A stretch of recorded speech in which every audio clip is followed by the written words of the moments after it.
Salut à tous, je suis très contente de vous retrouver dans cette nouvelle vidéo.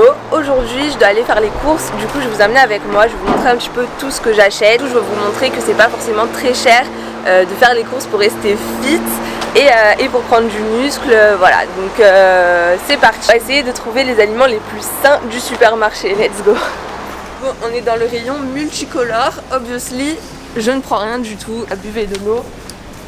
C'est la base. Je me suis dit que ça allait être pas cher. Là, on est dans le rayon des bouteilles d'eau. Vraiment, il y en a à foison. Donc, eau pétillante, eau plate. Eh bien, je ne prends rien non plus parce que moi, je suis écolo et il y a beaucoup trop de plastique. Souvent, quand je dois prendre un encas, je prends ça. Donc, c'est des filets de maquereau. Par contre, quitte à les prendre, moi, je les prends au naturel et cuisson vapeur. Comme ça, dedans, il n'y a pas plein de jus, etc. Et du coup au niveau des ingrédients, il y a seulement des filets de maquereau à 99% et du sel, donc c'est vraiment top. Là il y a plein d'autres choses avec des agréments à l'intérieur, donc tomates, huile de tournesol, tout ça. Le taux de maquereau du coup il est vraiment diminué et c'est pas ce qu'on veut, on achète du maquereau, pas de l'huile. Voilà, ça c'est vraiment très bien, c'est pratique. Ça les gars, c'est ça le vrai cheat code de la diète. Si vous voulez manger toujours les mêmes aliments mais ne pas avoir l'impression de manger toujours les mêmes aliments, utiliser et abuser des épices, vraiment c'est la clé. La source de glucides la plus pratique. Le riz basmati, non, je rigole, prenez pas du basmati, prenez du riz thaï, c'est meilleur.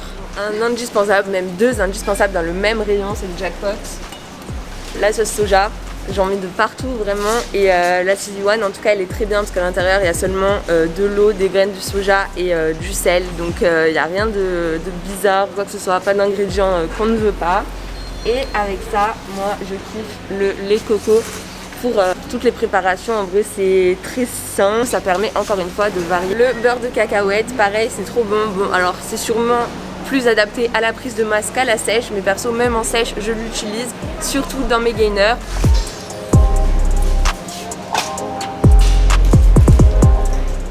Les lentilles corail, vous prenez ça pour les glucides en sèche, c'est trop bien parce que c'est une bonne source de glucides. Il y a 30 grammes de glucides pour 100 grammes, mais il y a aussi 27 grammes de protéines. Ce rayon, c'est le paradis. Source de prot, une des plus abordables, disons. Donc les steaks hachés, 5%, c'est toujours mieux. Et bio, c'est toujours mieux. Mais on va pas dans les excès, on veut pas faire des folies. Ça reste moyennement qualitatif, c'est correct et c'est surtout pour la prot. Bien sûr, du poulet. Pour tous les repas, midi, soir, c'est même nickel, que j'ai pas eu le temps d'en préparer du vrai filet de poulet. Quand je suis en cours ou que je suis au travail par exemple, j'achète ça, c'est déjà cuit, c'est prêt, c'est assez qualitatif, vraiment pratique, on a de la prot de bonne qualité quand même. Déjà prête. On se retrouve au rayon charcuterie de Leclerc. Bon, c'est très bon, mais c'est pas ce qui nous intéresse. Au niveau du jambon, moi je vais sélectionner plutôt celui-ci rose. Il n'y a pas de gras. Très pratique le jambon, pareil, c'est de la viande déjà prête. On n'a pas besoin de la cuire et tout sur le moment. Donc plutôt que d'en prendre au rayon des tranches sous vide, je vais plutôt me servir ici. Il y a tous les jambons qui sont du coup encore plus qualitatifs. Et au final, au niveau du prix, c'est encore plus intéressant de se servir ici. Essayez toujours de privilégier la qualité. Quand le prix il est identique, on fait toujours au mieux, bien sûr. Bon, je ne fais pas non plus l'apologie de la viande. Le poisson, c'est tout aussi bien. C'est très protéiné. La plupart des poissons sont maigres, à part le saumon.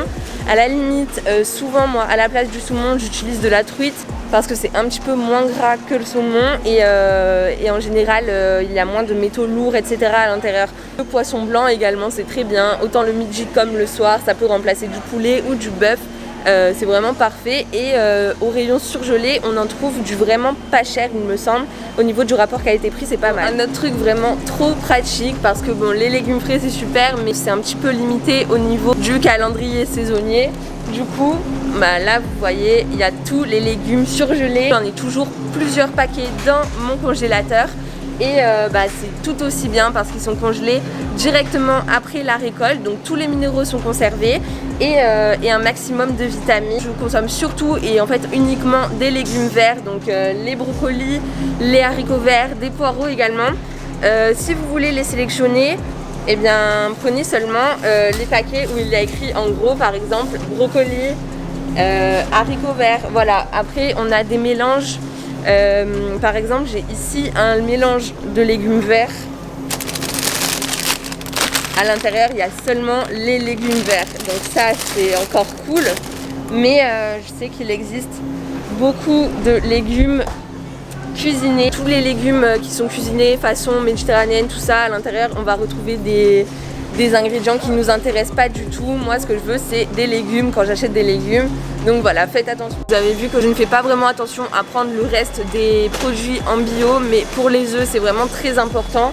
Donc le bio catégorie 0, c'est le mieux, mais au pire du pire, dans un souci de budget, les œufs plein air, ça passe. Par exemple, ici, on a des œufs plein air, vous voyez, 25 centimes pièce. Alors que pour les œufs bio, c'est seulement 3 centimes de plus. Donc voilà, le choix est vite.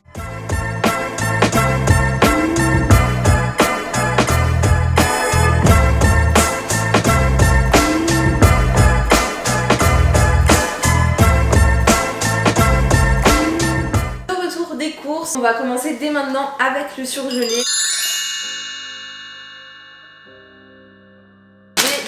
Ça me sert notamment dans les gainers, c'est très pratique, c'est pas du tout de saison, mais comme je vous l'ai dit, quand vous voulez des légumes ou des fruits qui ne sont pas de saison, et bien voilà, le surgelé c'est parfait parce que ça permet de conserver tous les minéraux, les nutriments qui sont contenus à l'intérieur des aliments, et puis voilà, ça permet d'en avoir toujours sous le coude. J'ai également des brocolis, beaucoup de brocolis dans mon congèle, j'ai aussi des haricots verts, des poireaux, etc.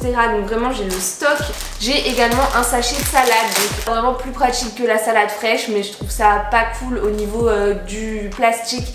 Donc j'essaye de limiter, là j'en ai pris mais c'est rare quand même que j'en prenne. En tout cas c'est pratique en sèche parce que ça permet d'avoir un gros volume alimentaire. J'ai quand même des légumes frais, donc j'ai des courgettes, voilà, toujours des légumes verts. La coriandre aussi, je vous parlais des épices tout à l'heure, toutes les autres herbes aromatiques parce que bah voilà, ça permet de donner du goût à nos préparations. Donc également l'ail, l'oignon, les échalotes, tout ça, n'hésitez pas à en abuser. Ensuite on va passer aux glucides.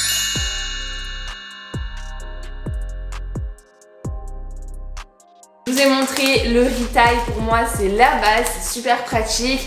Je le mets dans le rice cooker. J'utilise également du quinoa et des mélanges gourmands ainsi que des pommes de terre comme source de glucides. Je privilégie surtout, comme vous voyez, les aliments qui sont le moins transformés possible. Donc par exemple, vous ne me verrez que très rarement manger des pâtes. Le processus de fabrication ne me plaît pas, je ne retrouve pas des pâtes dans la nature. Donc à partir de ce moment-là, je limite un petit peu ma consommation, alors que le riz, du quinoa, vous comprenez un peu plus facilement que c'est un produit un petit peu plus brut que les pâtes qui demandent un certain processus de fabrication, même si là par exemple le riz il est poli plusieurs fois avant de se ranger dans le paquet. C'est quand même un petit peu plus naturel, donc ça me convient davantage. J'utilise également des flocons d'avoine. Alors les flocons d'avoine c'est surtout pour les petits déj et les collations. Ces deux petits trucs, c'est vraiment pratique pour les collations. Je kiffe les vasas, les galettes de riz, sésame ou de sarrasin.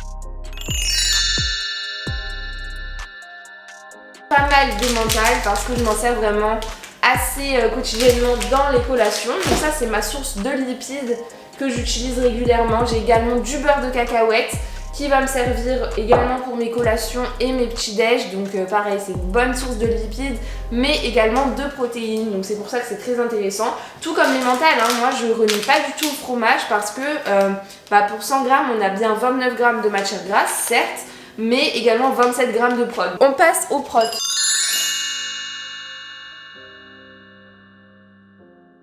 Au niveau des œufs, on se fournit vraiment chez un ami à mes parents qui a son propre poulailler avec ses propres poules. Ils sont bien nourris. C'est comme si c'était du bio mais en mieux. Donc je vous conseille même de trouver peut-être des fermes qui proposent des œufs comme ça. Donc c'est encore mieux et c'est pas forcément plus cher. Pour mes collations, notamment mes petits déj et mes collations, j'ai du jambon. Donc je vous ai montré le petit passage à la charcuterie. C'est beaucoup moins cher parce que là j'avais 130 grammes, 1,75. C'est vraiment peu cher. Donc je vous conseille vraiment d'aller faire un tour dans la charcuterie de votre supermarché. Pour la source de prot principale de mes repas, on a à la fois du steak haché. Donc celui-là il est bio, c'est toujours mieux et voilà, c'est pas forcément plus cher. Également beaucoup de poulet bien varié et j'aime bien que mes plats aient du goût. Et pour ça, j'utilise vraiment beaucoup d'épices. C'est pas parce que je mange sain que je dois manger des plats fades sans goût. Ou inversement, que je mange des plats qui me plaisent gustativement. que forcément ça doit être de la junk food ou quoi que ce soit, pas du tout. Voilà, cette vidéo est terminée, j'espère qu'elle vous aura plu, qu'elle aura peut-être pu vous donner des idées. Si c'est le cas, n'hésitez pas à m'en faire part dans les commentaires, ça me fera plaisir que vous partagiez ça avec moi. En attendant, moi je vous retrouve la semaine prochaine dans une nouvelle vidéo. C'était Laurine, je vous fais plein de bisous, ciao.